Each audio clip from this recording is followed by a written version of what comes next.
In Middle Ages, you are the head of a fiefdom, and its future is in your hands. Develop your lands in your own image and become the wealthiest lord in the kingdom. Setup. To set up the game for 2 or 3 players, shuffle the blue plot tiles and make a pile with the number side up. If you are playing with 4 or 5 players, put the stack of orange plot tiles next to the blue tiles. Draw as many plot tiles as there are players, plus 1. Place them in a horizontal row in the middle of the table and arrange them from smallest to largest number. Do the same until you have 4 rows in total. The tiles in each row should be arranged in ascending order.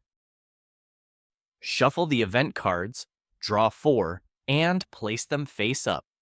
Each player chooses a color and takes its fiefdom board, the lord and scout tokens of that color.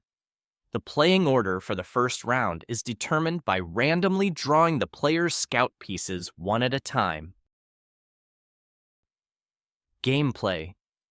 In the already determined order, each player places their lord token on any empty plot tile in the top row. The remaining plot tile on this row is discarded. Turn order is determined by the position of the lord pieces in the current row, from left to right. On their turn, each player performs the following actions in order. Move their lord to any empty plot tile in the row below. If there is no remaining row below, the lord is placed in the top row instead. This also triggers the end of the round. Take the plot tile their lord moved from and place it above the estate of the same type on their fiefdom board. Each board contains 8 estates, and each of them has unique special effect and income effect. Perform the estate special effect. You can see a description of all of the effects here.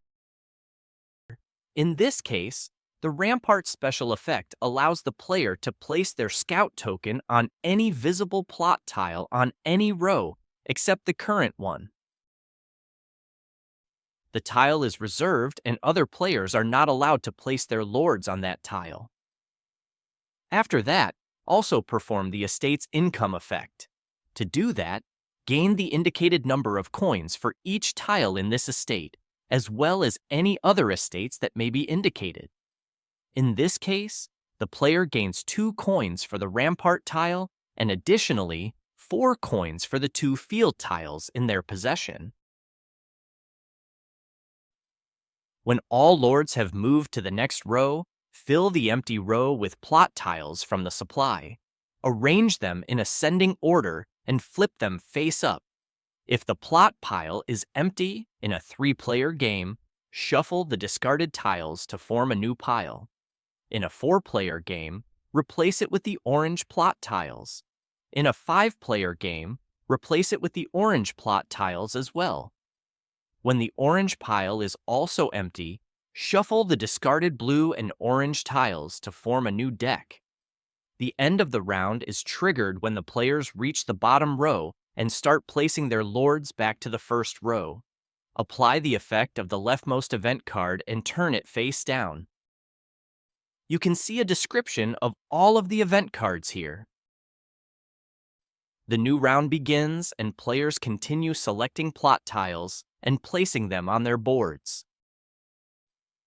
End of the game. The game ends when the effect of the 4th event card has been applied.